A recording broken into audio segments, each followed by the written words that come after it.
اتنا ہی طرح طرح کے مسائل میں گھرتا چلا جا رہا ہے، طرح طرح کی پریشانیوں میں مبتلا ہے۔ آج کے دور میں انسان کو پیش آنے والی پریشانیاں یا بیماریوں میں سے ایک اہم ترین بیماری، جسے آپ ایک روحانی بیماری کہہ سکتے ہیں، وہ ہے ڈپریشن۔ آج ہر دوسرا شخص ڈپریشن کی بات کرتا سنائی دیتا ہے۔ سوال یہ پیدا ہوتا ہے کہ ڈپریشن کیوں پیدا ہوتا ہے؟ ڈپریشن کیا چیز ہے؟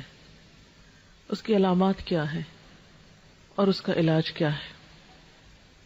ڈپریشن، جسے آپ اردو میں مایوسی، غمزدگی، افسردگی اور پست حوصلہ ہونا کہہ سکتے ہیں، دنیا سے دل اچاٹ ہونا، دنیا کی ایکٹیویٹیز میں پوری طرح پارٹیسپیٹ نہ کر سکنا، یہ ایسی کیفیات ہیں جن کا تجربہ آج کا ہر انسان کم یا زیادہ کرتا ہے۔ ہر انسان کے اوپر کسی نہ کسی درجے کی مایوسی کی کیفیت آتی ہے، غم بھی آتا ہے، ایک اداسی کی کیفیت بھی ہر انسان پر آتی ہے۔ لیکن ایک نارمل انسان اور ایک بیمار انسان میں فرق یہ ہوتا ہے کہ ایک نارمل انسان پر ایسی کیفیات آتی ہیں اور گزر جاتی ہیں، اور وہ بہت جلد ان کا مقابلہ کر لیتا ہے۔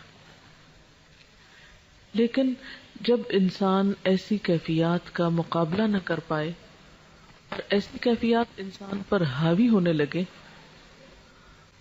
تو پھر انسان کو سمجھ لینا چاہیے کہ وہ ڈپریشن کے مرض میں مبتلا ہے۔ یہ مرض دنیا کے تمام ممالک میں پایا جاتا ہے، لیکن خاص طور پر ان ممالک میں زیادہ ہے جہاں لوگوں کو اللہ تعالیٰ کی پہچان نہیں، یا اللہ تعالیٰ سے ان کا تعلق نہیں، یا روحانیت سے دور ہیں۔ لیکن ہم مسلمان، ہم تو اللہ پر ایمان بھی رکھتے ہیں، آخرت کو بھی مانتے ہیں، قرآن بھی پڑھتے ہیں، لیکن اس کے باوجود ایسی کیفیات کیوں ہوتی ہیں اور ان کے اسباب کیا ہیں؟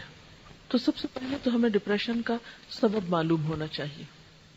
یاد رکھیے کہ ڈپریشن اچانک نہیں پیدا ہوتا، اس کے اسباب بہت گہرے ہوتے ہیں۔ کچھ تو موروثی ہوتے ہیں، یعنی والدین کی طرف سے جیسے اور بیماریاں انسان کو ملتی ہیں، اسی طرح ڈپریشن کا مرض بھی بسا اوقات وراثت میں انسان کو منتقل ہو جاتا ہے۔ پھر اسی طرح نروس سسٹم سے متعلق جتنی بھی بیماریاں ہوتی ہیں، خواہ وہ بظاہر ڈپریشن کی شکل نہ بھی اختیار کیے ہوں، لیکن وہ مل جل کر بسا اوقات ڈپریشن میں بدل جاتی ہیں۔ یعنی انسان کے اعصاب کا کمزور ہونا، یا اعصاب کو کسی بھی طرح کی تکلیف یا پریشر یا بوجھ پڑنا۔ پھر اس کے ساتھ ساتھ انسان کا ماحول بھی اسے ڈپریشن میں مبتلا کرتا ہے۔ یعنی موروثی سبب، موروثی سے مراد یہ کہ جو وراثت میں ہمیں ملا ہے، اس کے ساتھ ساتھ ماحول اس میں ایک اہم کردار ادا کرتا ہے۔ بعض اوقات ایک سبب ہوتا ہے، بعض اوقات کئی اسباب ہوتے ہیں۔ پھر اسی طرح ماحول میں کیا چیز ہے، مثلاً انسان کا گھر، اس کا خاندان، جہاں پر وہ کام کرتا ہے، یعنی اس کی ورک پلیس، پھر آن دا ہول ساری سوسائٹی اور معاشرہ، ان کے جو اثرات انسان پر پڑتے ہیں وہ اس کے اندر ڈپریشن پیدا کرتے ہیں۔ لیکن تجربے سے یہ بات پتہ چلی ہے کہ ڈپریشن کے خارجی یا معاشرے کے یا سوسائٹی کے اثرات سے زیادہ گھر کے اثرات یا اندرونی اثرات جو ہیں وہ انسان پر زیادہ مرتب ہوتے ہیں، یا انسان کو زیادہ پریشان کرتے ہیں بنسبت بیرونی اسباب کے۔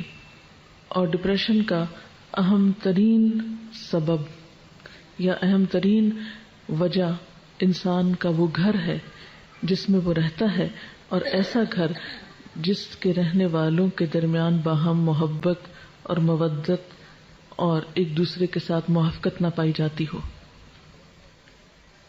جس گھرانے کے اندر، جس خاندان کے اندر رہنے والے افراد کے درمیان باہم بدگمانی پائی جاتی ہو، باہم ایک دوسرے کے ساتھ ڈفرینس آف اوپینین ہر معاملے میں پایا جاتا ہو، اور خصوصاً وہ بچے ڈپریشن کا شکار ہوتے ہیں بڑے ہو کر جن کے والدین نے ان کو بھرپور توجہ نہ دی ہو، یا جو والدین کی محبت اور شفقت سے کسی بھی وجہ سے محروم ہوئے ہوں، یا جن پر والدین نے بے جا سختی کی ہو ناجائز طور پر۔ پھر اسی طرح ڈپریشن کے ان اسباب کے ساتھ ساتھ انسان کی بالکل اپنی ذات کے اندر بھی کچھ کشمکش ہوتی ہے جو ڈپریشن کا سبب بنتی ہے۔ اندر کی کشمکش کیا ہوتی ہے کہ انسان کے اندر کچھ خواہشات ہوتی ہیں، اور وہ خواہشات بالکل فطری خواہشات ہوتی ہیں۔ تو بعض اوقات جب انسان کی وہ خواہشات پوری نہیں ہوتی، یا وہ خواہشات حد سے بڑھی ہوئی ہوتی، یا وہ خواہشات جائز کی حدود کو کراس کرنا چاہتی ہیں، اور معاشرہ یا دین یا مذہب یا حالات یا ماحول ہمارا اس کے راستے میں رکاوٹ بنتا ہے، تو یہ جو اندر کی کشمکش ہے یہ بھی انسان کو ڈپریشن میں مبتلا کر دیتی ہے۔ یعنی ذاتی خلفشار، اندر کی کشمکش، اندر کی جنگ۔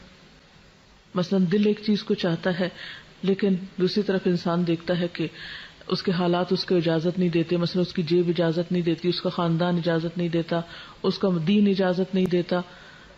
تو یہ جو کشمکش ہے انسان کے اندرونی جذبات کی اور بیرونی دباؤ کی، یا اندر ہی ایک قوت ہے جو ایک چیز طلب کر رہی ہے اور دوسری اس کو روک رہی ہے، تو وہ اندر کی جنگ جو ہے یہ بھی انسان کو بیماری میں مبتلا کر دیتی ہے۔ ان اسباب کے ساتھ ساتھ علامات کا جاننا بہت ضروری ہے، کیونکہ کسی بھی بیماری کی جب علامتیں ہم کو پتہ چلتی ہیں تو پھر انسان اس کا صحیح طور پر علاج کر سکتا ہے۔ ان علامات میں پہلی علامت ہے تنگ دلی کا احساس، دل کی گھٹن، اندر کی گھبراہٹ، پھر اطمینان کا نہ ہونا، سکون کا نہ ہونا، بلا وجہ بے چینی کا احساس بغیر کسی ظاہری سبب کے۔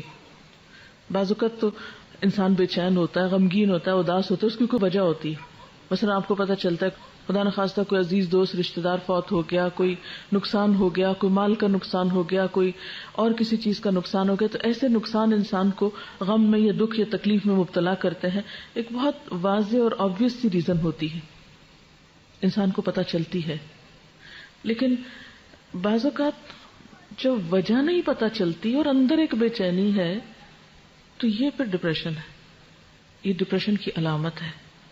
پھر اسی طرح سوچ میں تلخی، نیگیٹو تھنکنگ، ہر چیز کو الٹا دیکھنا، ہر چیز کو الٹا سوچنا، کسی کے سیدھے کام کو بھی غلط سمجھنا، ہر ایک پر شک کرنا، بدگمانی کرنا، یہ بھی اس کی علامات میں سے ہے۔ اور پھر ان ساری چیزوں کے نتیجے میں انسان کی نیند میں گڑبڑ ہو جانا، یعنی اللہ تعالیٰ نے انسان کی ان ساری تکلیفوں کو دور کرنے کے جو اسباب رکھے ہیں، اور اس میں خاص طور پر ایک بہت بڑا سبب جو ہے وہ نیند ہے، جس سے انسان سکون پاتا ہے، اس سے انسان عاری ہو جاتا ہے۔ اور اسی وجہ سے آپ دیکھیں گے کہ بہت سارے لوگ نیند کی دوائیں کھا کر، مسکن ادویات کھا کر سوتے ہیں۔ تو ایسی ادویات کھا کر اپنے آپ کو سلائے رکھنا اور اپنے آپ کو دنیا کے وسائل سے فرار پر آمادہ کرنا، یہ اس کا علاج نہیں ہوا کرتا۔ اسی طرح بعض اوقات یہ ہے کہ اندرونی علامات کے علاوہ جسم پر بیرونی طور پر بھی یا جسمانی طور پر بھی کچھ علامات سامنے آتی ہیں۔ مثلا بہت زیادہ پسینہ ایک دم آنے لگنا، دل کا زور زور سے دھڑکنا، جسمانی کمزوری ہو جانا، انتہائی تھکاوٹ محسوس کرنا، یعنی تھوڑا سا کام کرنے پر بہت زیادہ تھک جانا، کام کرنے کی صلاحیت کا ختم ہو جانا، وسوسوں کا شکار ہو جانا۔ اسی طرح بعض اوقات مختلف فوبیاز جو ہو جاتے ہیں کہ لفٹ میں نہیں چڑھ سکتے، بند کمرے میں نہیں جا سکتے، اندھیرے میں نہیں جا سکتے۔ تو یہ چند ایک ظاہری اسباب بھی انسان کو پریشان کرتے ہیں، جو کہ عام نارمل حالات میں انسان کے لیے پریشانی کا سبب نہیں ہوتے۔ ایک مثلا ایک نارمل انسان گھر میں اکیلا ہے، اندھیرے کمرے میں جا رہا ہے، لائٹ چلی جاتی ہے، وہ اسے بہت نارمل لیتا ہے، کہیں اوپر جانا، نیچے اترنا ہے۔